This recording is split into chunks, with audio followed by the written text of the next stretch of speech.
नमस्ते। आज हम राजस्थान के भौगोलिक स्वरूप और बनावट को समझने की कोशिश करेंगे। हमारे पास राजस्थान के भौतिक प्रदेशों और भूगोल से जुड़े कुछ दस्तावेज हैं। हाँ, तो इन्हीं के आधार पे देखेंगे कि इस राज्य में इतनी अलग अलग तरह की जमीन क्यों है और कैसे बनी। मकसद साफ है, राजस्थान के जो मुख्य भौगोलिक हिस्से हैं उनको जानना। मतलब ये बने कैसे, इनकी खासियत क्या है और क्या ऐसी अनोखी बातें हैं जो इन्हें एक दूसरे से बिल्कुल जुदा बनाती हैं। सोचिए, एक तरफ तो वो विशाल रेगिस्तान है, हाँ,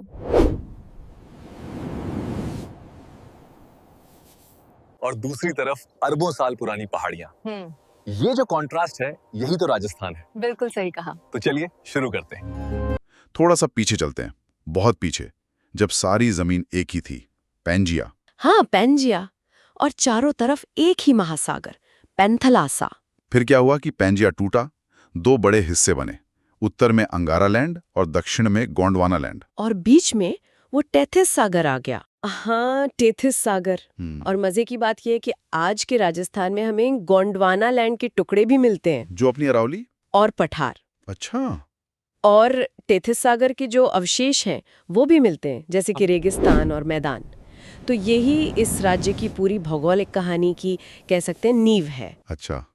तो ये जो आज हम राजस्थान का नक्शा देखते हैं, उसे इस तरह से भौगोलिक हिस्सों में बांटने की पहली कोशिश कब और किसने की थी, कोई आइडिया है? देखिए, सबसे पहला जो व्यवस्थित प्रयास था वो वीसी मिश्रा ने किया था। ओके। 1967 में। हाँ। उनकी एक किताब थी राजस्थान का भूगोल। ओके। उसमें उन्होंने राजस्थान को 7 हिस्सों में बांटा था, लेकिन वो क्लासिफिकेशन थोड़ा कॉम्प्लेक्स था। अच्छा। फिर बाद में 1994 में डॉक्टर हरिमोहन सक्सेना का वर्गीकरण आया, और वो आज के समय में ज्यादा माना जाता है, ज्यादा चलता है। तो उन्होंने कितने हिस्सों में बांटा? उन्होंने राजस्थान को 4 मुख्य भौतिक प्रदेशों में बांटा। और आज हम इन्हीं 4 प्रदेशों पर ही फोकस करेंगे, क्योंकि ये राजस्थान की जो भौगोलिक तस्वीर है उसे ज्यादा साफ तौर पर दिखाते हैं। ठीक है, तो ये 4 प्रदेश कौन कौन से हैं और इनमें मोटा मोटा फर्क क्या है? हाँ, तो सक्सेना जी के हिसाब से ये 4 प्रदेश हैं। पहला, पश्चिमी मरुस्थलीय प्रदेश, जिसे हम थार का मरुस्थल भी कहते हैं। दूसरा, अरावली पर्वतीय प्रदेश। तीसरा, पूर्वी मैदानी प्रदेश।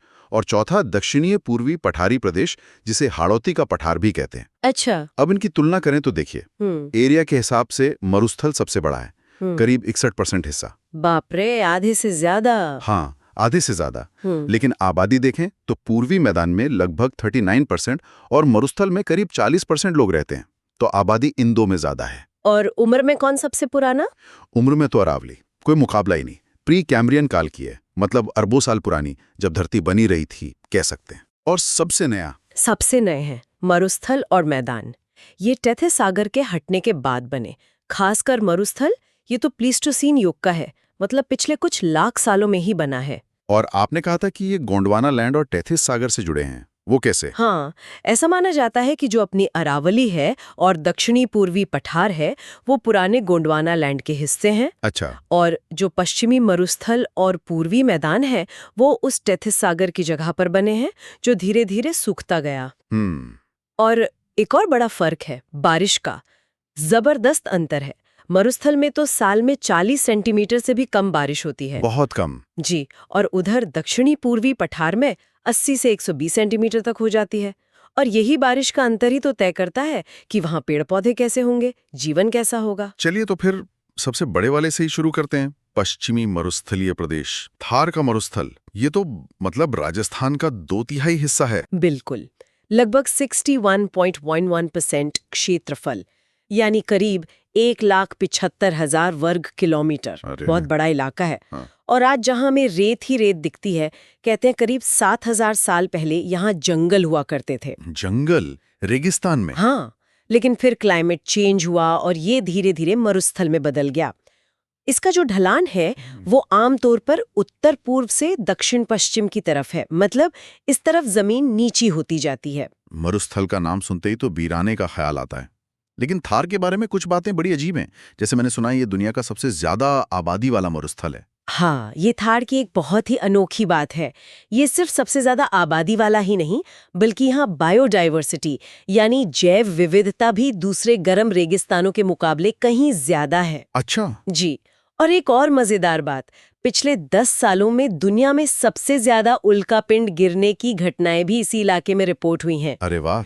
भूगोलवेत्ता इसे ग्रेट पैलियो आर्कटिक अफ्रीकन मरुस्थल का ही पूर्वी किनारा मानते हैं। यहाँ जमीन के नीचे क्या मिलता है, मतलब चट्टानें किस तरह की हैं? यहाँ ज्यादातर अवसादी चट्टानें मिलती हैं, सेडिमेंट्री रॉक्स। ओके। ये पुराने थेथिस सॉगर के तलछट से बनी हैं। और इसी वजह से यहाँ कोयला, पेट्रोलियम, नेचुरल गैस जैसे खनिज मिलने की अच्छी संभावना है, और मिल भी रहे हैं काफी। हाँ, इतिहास में देखें तो डॉक्टर ईश्वरी प्रसाद ने इसकी सूखेपन की वजह से इसे रूक्ष क्षेत्र कहा था। रूक्ष क्षेत्र। हाँ, और जो चीनी यात्री ह्वेनसांग आया था, उसने इस इलाके को गुर्जरात्रा नाम दिया था। गुर्जरात्रा, हाँ सुना है। अच्छा, एक शब्द अक्सर सुनने को मिलता है, मरुस्थलीकरण या रेगिस्तान का मार्च। इसका क्या मतलब है? इसका सीधा सा मतलब है मरुस्थल का धीरे धीरे पूर्व की तरफ बढ़ना। पूर्व की तरफ? हाँ। अरावली की तरफ? हाँ, उपजाऊ जमीन की तरफ। हवाएं क्या करती हैं, पश्चिम से पूरब की तरफ रेत उड़ाकर ले जाती हैं। जैसलमेर का एक गांव है, नाचना गांव, वो इस चीज के लिए काफी जाना जाता है। और इस मरुस्थल को राजस्थान के बाकी हिस्सों से, खासकर अरावली से, अलग करने वाली एक लाइन है, 50 सेंटीमीटर समवर्षा रेखा। समवर्षा रेखा? हाँ, मतलब वो लाइन जिसके पश्चिम में सालाना बारिश 50 सेंटीमीटर से कम होती है। तो इसके पश्चिम में मरुस्थल है और पूरब में थोड़ा कम सूखा इलाका। अब इस पूरे बड़े से मरुस्थलीय प्रदेश को भी हम बारिश के हिसाब से 2 मेन हिस्सों में बांट सकते हैं। अच्छा, वो कौन से? पहला है शुष्क मरुस्थलीय प्रदेश, जहां बारिश 25 सेंटीमीटर से भी कम होती है, यानी बिल्कुल सूखा। हाँ बिल्कुल। और दूसरा है अर्ध शुष्क मरुस्थलीय प्रदेश, जहां 25 से 50 सेंटीमीटर तक बारिश हो जाती है। इसे राजस्थान बांगर भी कहते हैं। ठीक है, तो पहले शुष्क प्रदेश की बात करते हैं। 25 सेंटीमीटर से कम बारिश, बाप रे, बहुत ही सूखा इलाका होगा ये तो। हाँ, इसमें बीकानेर, जैसलमेर, फलोदी, बाड़मेर, बालोतरा जैसे जिले आते हैं। जैसलमेर का सम गांव तो लगभग वनस्पति विहीन है, घास का तिनका भी मुश्किल से दिखता है। लेकिन यहाँ कुछ खास चीजें भी तो हैं। बिल्कुल, जैसे लाठी सीरीज। ये पोखरन से मोहनगढ़ तक जमीन के नीचे मीठे पानी का एक बहुत बड़ा भंडार है, करीब 80 किलोमीटर लंबी पट्टी। जमीन के नीचे? हाँ, इसे 2007 में काजरी, जो जोधपुर में है, उसने खोजा था। और इसी पानी की वजह से यहाँ सेवण, धामण, करड़ जैसी बहुत पौष्टिक घास उगती है, जो जानवरों के लिए किसी वरदान से कम नहीं। और वो थार का घड़ा? हाँ, पास में ही चंदन नलकूप है, उसमें मीठा पानी निकलता है, तो उसे थार का घड़ा कह देते हैं। और वो करोड़ों साल पुराने पेड़ वाली जगह भी यही है ना? बिल्कुल, जैसलमेर के पास आकलवुड फॉसिल्स पार्क। यहाँ जुरासिक काल के, मतलब कोई 18 करोड़ साल पुराने पेड़ों के जीवाश्म मिले हैं। लकड़ी के टुकड़े जो पत्थर बन गए हैं। 18 करोड़ साल? हाँ, ये सबूत है कि ये इलाका कभी हरा भरा जंगल था। हाँ। और एक और अजूबा है फलोदी के पास, बाप बोल्डर्स। बाप बोल्डर्स? हाँ, ये बड़े बड़े गोल पत्थर हैं। माना जाता है कि ये करोड़ों साल पहले, जब यहाँ ग्लेशियर थे, उनके पिघलने से बहकर आए थे। रेगिस्तान में ग्लेशियर? हाँ, है ना अजीब बात, पर ये भूवैज्ञानिक सबूत है। तो क्या पूरे शुष्क प्रदेश में सिर्फ रेत की टीले ही टीले हैं? नहीं, ऐसा नहीं है। इस शुष्क प्रदेश का एक हिस्सा ऐसा भी है जहाँ रेत के टीले नहीं है। उसे कहते हैं बालू का स्तूप मुक्त क्षेत्र। बालू का स्तूप मुक्त? हाँ, ये फलोदी, पोखरण और बालोतरा के बीच का पथरीला इलाका है। पत्थर ज्यादा है, रेत कम। इसे स्थानीय भाषा में हम्मादा कहते हैं। हम्मादा? जी। ये कुल पश्चिमी मरुस्थल का करीब 41.5% हिस्सा है। बाकी का जो 58.5% है, वो बालू का स्तूप युक्त है, जहां रेत के टीले यानी धोरे पाए जाते हैं। और सबसे ज्यादा धोरे जैसलमेर जिले में है। अच्छा, अब आते हैं अर्धशुष्क मरुस्थलीय प्रदेश पर, जिसे राजस्थान बांगर भी कहते हैं। यहाँ बारिश थोड़ी सी ज्यादा है, 25 से 50 सेंटीमीटर। हाँ, ये शुष्क मरुस्थल और अरावली के बीच का ट्रांजिशन जोन है। इसमें गंगानगर, हनुमानगढ़ से लेकर चूरू, सीकर, झुंझुनू, नागौर, जोधपुर, पाली, जालौर तक के इलाके शामिल हैं। इसे भी समझने के लिए हम 4 छोटे हिस्सों में देख सकते हैं। पहला कौन सा है? पहला है घग्गर का मैदान। ये बिल्कुल उत्तर में गंगानगर और हनुमानगढ़ जिलों में है। ये प्राचीन सरस्वती नदी की सूखी घाटी में बहने वाली घग्गर नदी द्वारा लाई गई मिट्टी से बना है। काफी उपजाऊ है ये। हनुमानगढ़ में घग्गर के पाट को लोकल लोग नाली कहते हैं। नाली? अच्छा। और दूसरा उपभाग? दूसरा है शेखावाटी क्षेत्र। इसमें चूरू, सीकर, झुंझुनू आते हैं। यहाँ की खासियत है कि जमीन के नीचे चूने की परतें हैं। चूने की परतें। हाँ, तो बारिश का पानी नदियों में ज्यादा बहने की बजाय नीचे रिस जाता है, इसलिए इसे आंतरिक जल प्रवाह क्षेत्र कहते हैं। और यहाँ जो पुरानी कम उपजाऊ मिट्टी है उसे बांगर कहते हैं, इसीलिए इसे बांगर प्रदेश भी कहा जाता है। यहाँ घास के मैदानों को बीड़ कहते हैं और पानी बचाने के लिए जो पुराने तरीके के कच्चे कुएं खोदे जाते हैं उन्हें जोहड़ कहते हैं। ये वाटर हार्वेस्टिंग का बढ़िया उदाहरण है। तीसरा भाग है नागौरी उच्च भूमि। ये नाम से ही थोड़ा ऊंचा लग रहा है। हाँ, ये शेखावाटी और नीचे लूणी बेसिन के बीच का थोड़ा उठा हुआ मैदानी भाग है, खासकर नागौर और डीडवाना कुचामन जिलों में। यहाँ सांभर, डीडवाना, कुचामन जैसी खारे पानी की कई झीलें हैं। ये सब चिथिस सागर के बचे खुचे हिस्से माने जाते हैं। लेकिन यहाँ वो पानी की समस्या भी तो है, फ्लोराइड वाली। हाँ, वो एक बड़ी समस्या है। पानी में फ्लोराइड बहुत ज्यादा है, खासकर नागौर से अजमेर के बीच के इलाके में। इससे फ्लूरोसिस नाम की बीमारी होती है। दांत पीले पड़ जाते हैं, हड्डियां टेढ़ी हो जाती हैं, पीठ में कुबड़ निकल आता है। कुबड़? हाँ, इसीलिए जायल से पुष्कर तक के इलाके को कुबड़ पट्टी या बांका पट्टी भी कहते हैं। ओह, ये तो गंभीर बात है। और चौथा उपभाग है लूणी नदी का क्षेत्र। जी, इसे गोडवाड़ प्रदेश या लूनी बेसिन कहते हैं। ये पाली, जोधपुर ग्रामीण, बालोतरा, जालौर में लूणी और उसकी सहायक नदियों से बना मैदान है। यहाँ कुछ खास पहाड़ियां हैं, जैसे बालोतरा से सिवाना के बीच ग्रेनाइट की 56 की पहाड़ियां। यहीं नाकोड़ा पर्वत पर मशहूर जैन तीर्थ है, नाकोड़ा भैरव। और पीपलूद गांव में हल्देश्वर महादेव मंदिर है। उसे रेगिस्तान का माउंट आबू भी कहते हैं, क्योंकि वहां थोड़ी हरियाली और ठंडक रहती है। रेगिस्तान का माउंट आबू? हाँ, और जालौर और सिवाना के आसपास ग्रेनाइट और रायोलाइट चट्टानों के गोल गोल टीले मिलते हैं, गुंबद जैसे। उन्हें इंसेलबर्ग कहते हैं। और इसी ग्रेनाइट के वजह से जालौर में ग्रेनाइट इंडस्ट्री इतनी डेवलप हुई है। मरुस्थल की बात चल रही है तो रेत के टीलों का जिक्र तो जरूरी है। मतलब धोरे या बालू का स्तूप, ये बनते कैसे हैं और क्या ये सब एक जैसे होते हैं? हाँ, धोरे तो मरुस्थल की पहचान है। ये बनते हैं हवा से। जब हवा रेत को उड़ाकर एक जगह जमा करती जाती है। जैसलमेर में जो धोरे हवा के साथ अपनी जगह बदलते रहते हैं, मतलब हिलते डुलते रहते हैं, उन्हें धरियन कहते हैं। धरियन? हाँ, और इनके कई प्रकार होते हैं हवा की दिशा और रफ्तार के हिसाब से। जैसे एक होते हैं अनुदैर्ध्य या रेखीय स्तूप। ये हवा की दिशा के पैरेलल लंबी लंबी लाइनों में बनते हैं। जैसलमेर, बाड़मेर में काफी दिखते हैं। अच्छा, और वो चांद जैसे दिखने वाले? हाँ, वो बरखान कहलाते हैं, आधे चांद जैसे। ये बहुत तेजी से आगे बढ़ते हैं और मरुस्थलीकरण के लिए सबसे ज्यादा जिम्मेदार यही माने जाते हैं।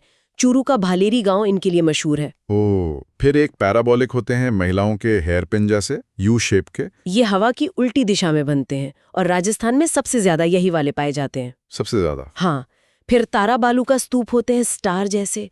ये तब बनते हैं जब हवा कई दिशाओं से आती है। मोहनबढ़, सूरतगढ़ में मिलते हैं। और एक शबकाफीज होते हैं जो छोटी छोटी झाड़ियों के पास बन जाते हैं। वाह, इतने सारे प्रकार हैं।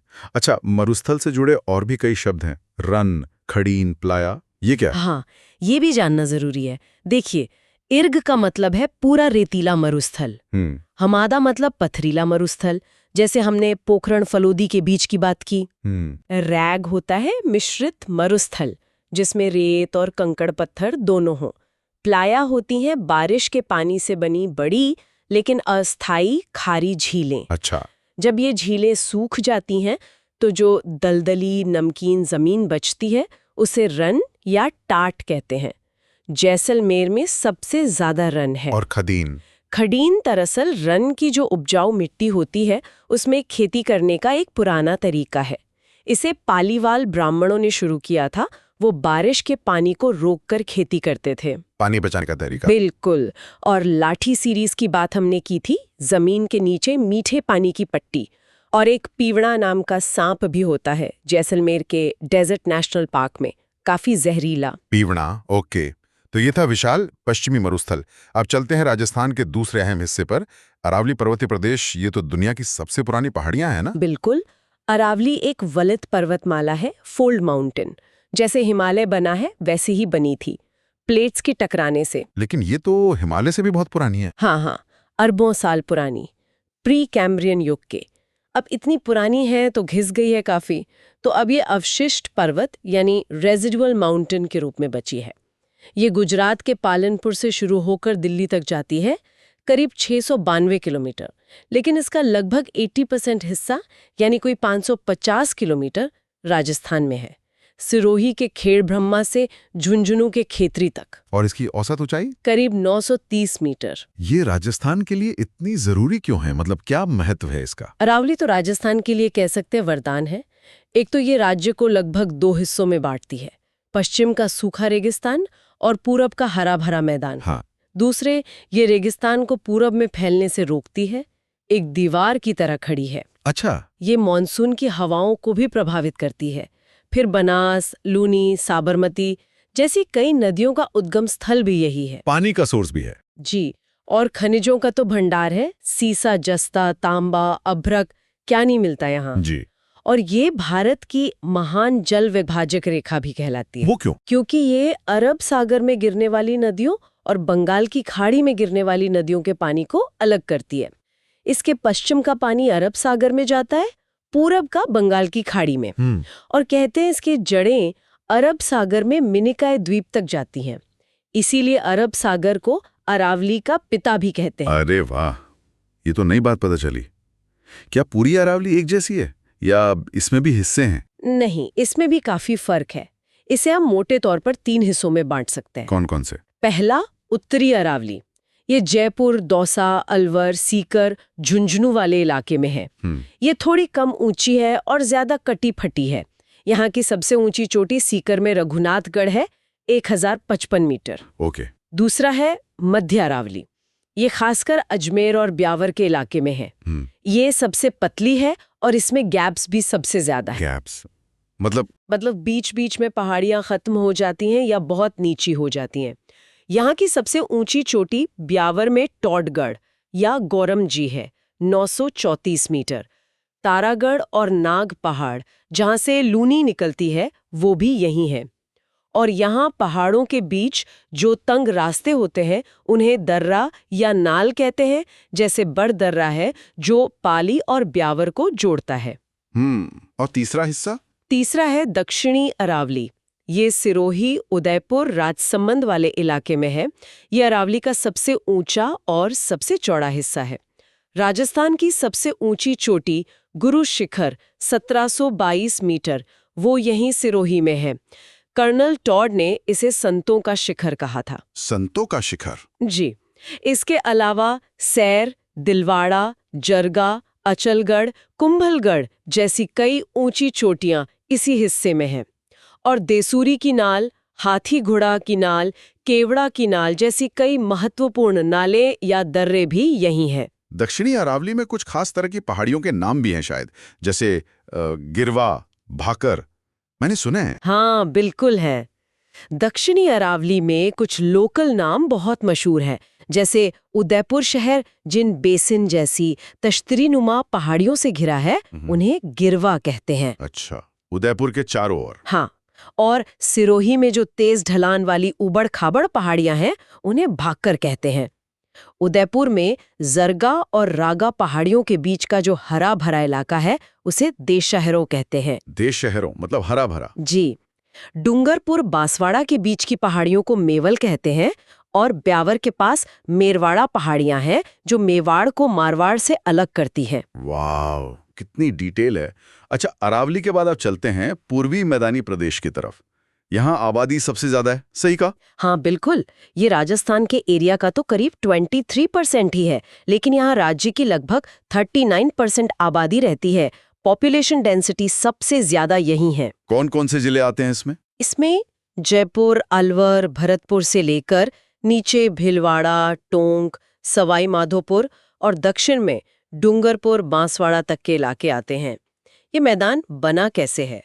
ये मुख्य रूप से चंबल, बनास, बाणगंगा और माही इन नदियों द्वारा लाई गई जलोढ़ मिट्टी, एलुवियल सॉइल से बना है। तो मिट्टी उपजाऊ होगी? बहुत उपजाऊ।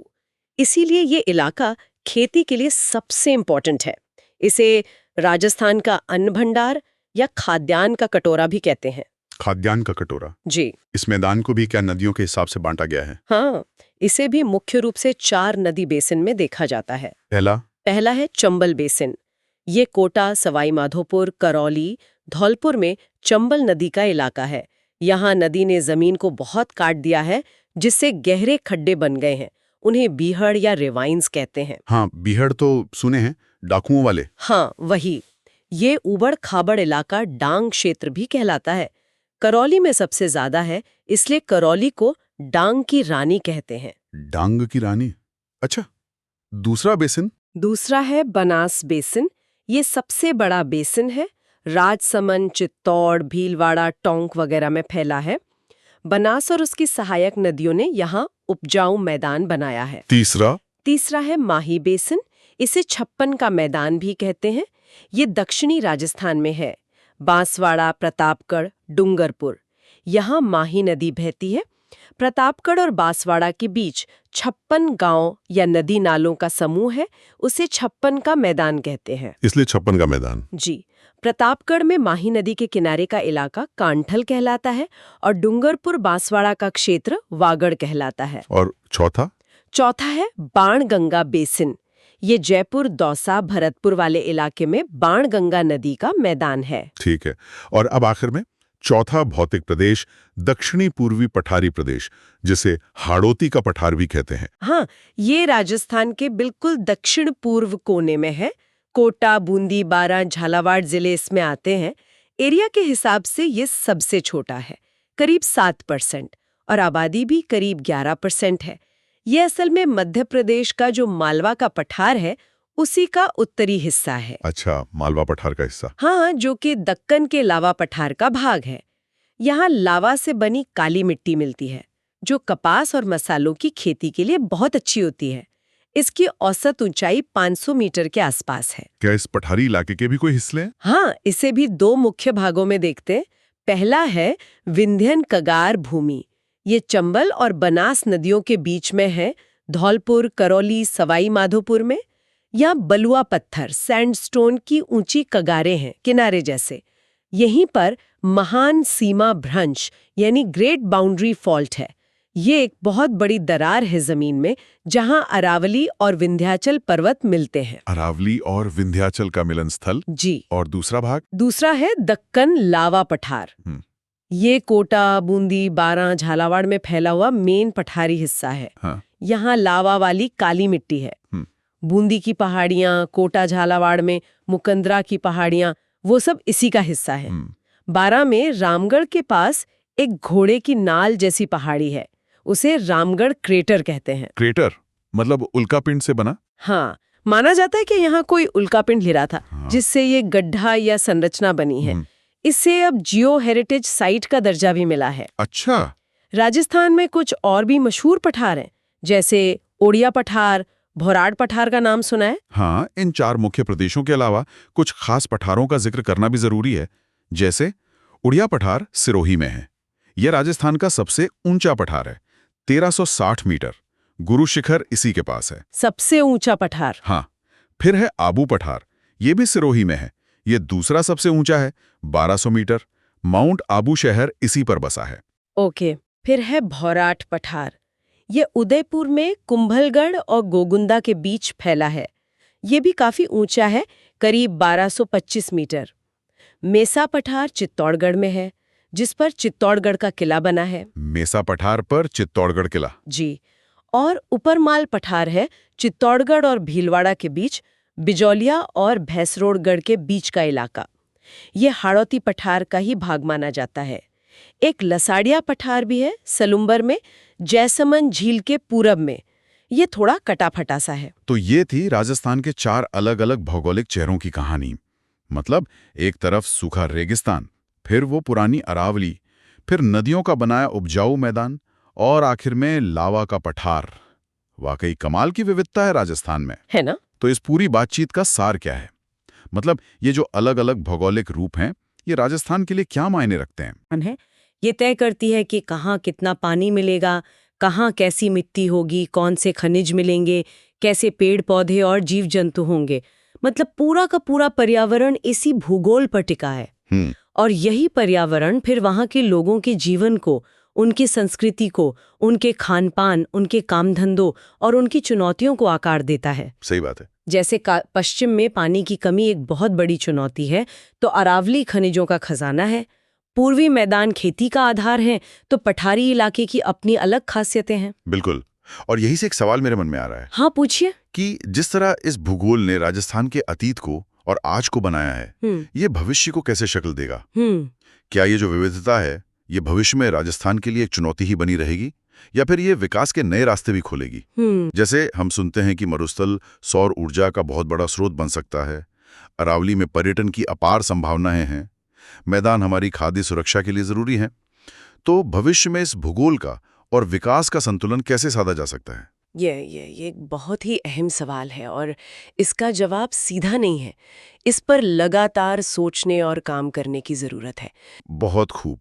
इस गहरी और इतनी जानकारी भरी बातचीत के लिए आपका बहुत बहुत शुक्रिया। शुक्रिया। उम्मीद है इस चर्चा से राजस्थान की जो भौगोलिक तस्वीर है उसे समझने में थोड़ी मदद मिली होगी और शायद कुछ नए सवाल भी मन में आए होंगे। और ऐसे ही मजेदार तरीके से पढ़ने के लिए बने रहिए आपके अपने चैनल एनसीयू परीक्षा रैंक पर।